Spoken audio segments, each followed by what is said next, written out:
Ini aku mau sharing cara aku menganalisa sebuah proyek kripto. Nah, sebagai contohnya kita pakai Ethereum. Di tahap ini biasanya aku bakal baca white paper Ethereum. Dengan membaca white paper, biasanya kita bisa memahami tujuan dan solusi apa yang ditawarkan oleh proyek tersebut. Nah, ini white papernya Ethereum. Kalau di-scroll ke bawah, di sini tertulis permasalahan apa yang coba diselesaikan oleh Ethereum sendiri.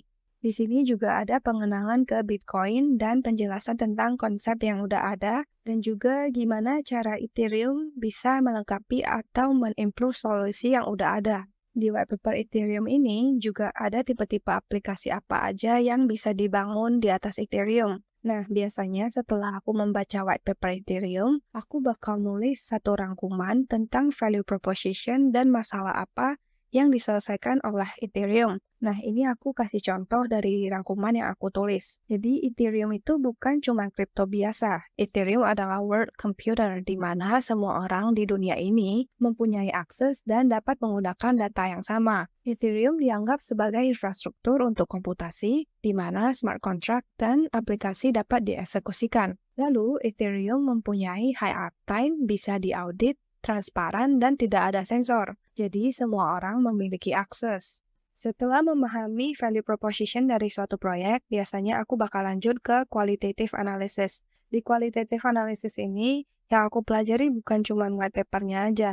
Jadi aku bakalan baca semua konten dan GitHub dari satu proyek untuk memahami lebih dalam lagi. Setelah aku membaca semua konten yang ada di website resminya, aku bakalan coba untuk menjawab pertanyaan seperti yang udah aku list di sini.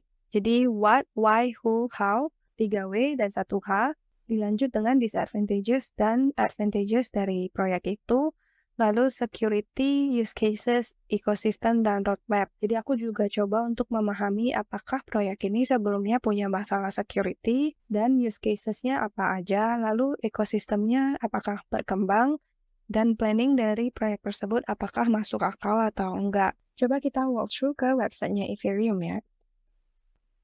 Seperti yang bisa kita lihat, ini website resminya Ethereum. Di sini ada beberapa menu. Yang pertama, use Ethereum. Dari sini kita bisa belajar cara untuk staking atau menjadi validator jaringan Ethereum. Di menu kedua ini, menu Learn, kita bisa belajar tentang basic-basic Ethereum dan roadmap Ethereum atau planning Ethereum ke depan gimana. Di bagian Developers, bisa belajar gimana cara coding. Untuk menu enterprise ini biasa digunakan oleh perusahaan-perusahaan yang ingin menggunakan teknologi blockchain, khususnya yang private Ethereum ini. Kita juga bisa join komunitasnya Ethereum melalui menu community ini.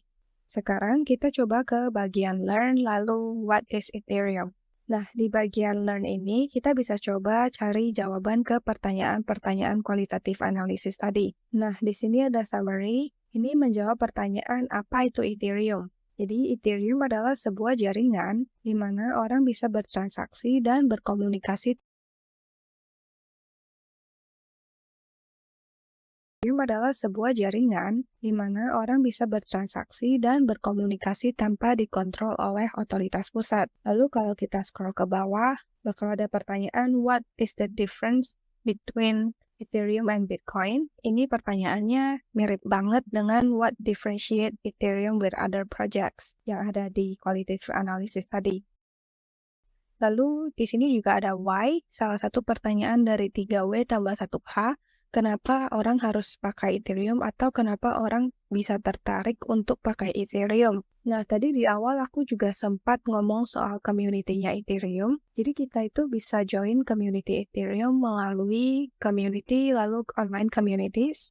Ethereum ini punya salah satu komunitas yang paling aktif. Nah, kalau kita pengen tanya-tanya, kita bisa join forum atau Discord-nya.